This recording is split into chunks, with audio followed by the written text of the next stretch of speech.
आज हम physics chapter number 10 thermodynamics के बारे में पढ़ेंगे कि थर्मोडायनामिक्स का क्या किरदार है इस चैप्टर में। आज हम शुरू होते हैं थर्मोडायनामिक्स के बारे में।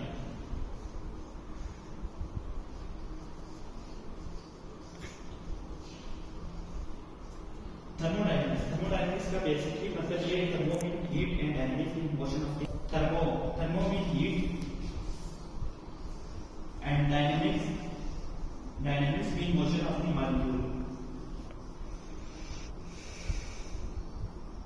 मोशन ऑफ मॉलिक्यूल और atoms is known as thermodynamics का डेफिनेशन ये है कि जब हम इस फिजिक्स के बारे में पढ़ते हैं कि एक transformation of heat from other form of the energy and vice versa, मतलब या हीट को अदर फॉर्म ऑफ एनर्जी में कन्वर्ट करते हैं को हम थर्मोडायनामिक्स कहते हैं। और इसमें कुछ अहम जो चीज होती है वो एक होती है सिस्टम, दूसरी है सराउंडिंग, तीसरी होती है इंटरनल एनर्जी,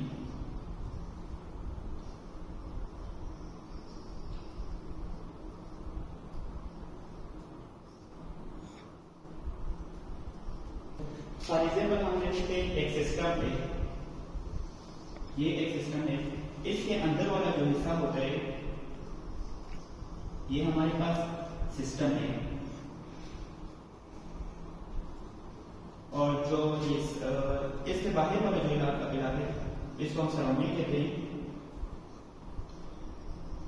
और जो इंटरनल एनर्जी ये होती है इंटरनल एनर्जी या बाउंड्री कहते हैं।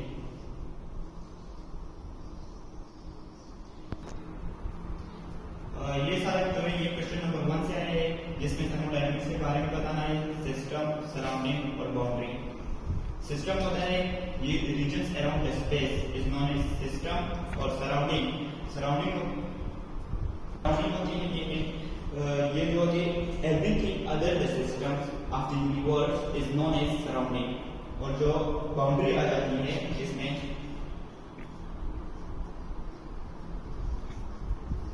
separated from the system to the surrounding is known as boundary।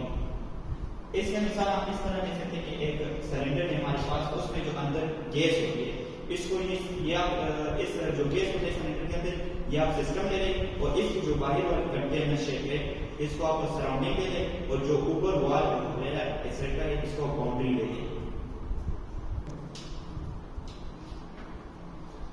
इस बाउंड्री की फिर आगे दो किस्में होती है, एक होती है क्लोज बाउंड्री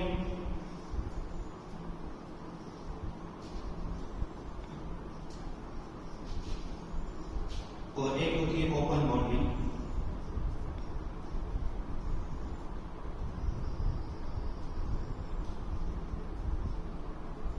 क्लोज बाउंड्री वो होती है जिसमें ना ही अंदर जा सकती है और ना ही बाहर आ सकती है। फॉर एग्जाम्पल थर्मास, ये हमारे पास क्लोज बाउंड्री की एक मिसाल है। और ओपन बाउंड्री जिसमें हीट अंदर जा सकती है लेकिन हीट को बाहर आने से रोकती है, इसको हम इसका मिसाल प्रेशर कुकर है। और जो इसमें जो दो लॉ इस्तेमाल होती है, फर्स्ट लॉ है और एक लॉ इस्तेमाल होती है जो है first law of thermodynamics.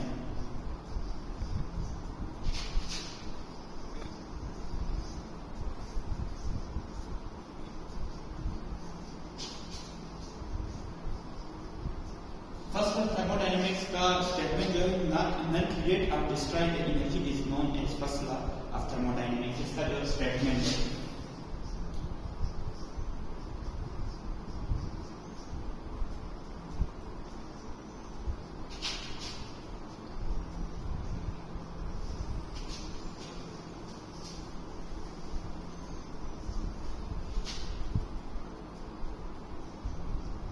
Temperature जो ना ही क्रिएट करती है ना ही डिस्ट्रॉय करती है, इसका ये स्टेटमेंट है। और इसके बाद जो इसकी डिफिनेशन आती है, इसकी डिफिनेशन ये है कि हम किसी भी सिस्टम में हीट को सप्लाई करें, इंटरनल एनर्जी जो हीट होती है वो इंक्रीज करें और उस हीट पे वर्क डन में इस्तेमाल हो रही हो, और जो इंटरनल एनर्जी होती है वो किसी दूसरे फॉर्म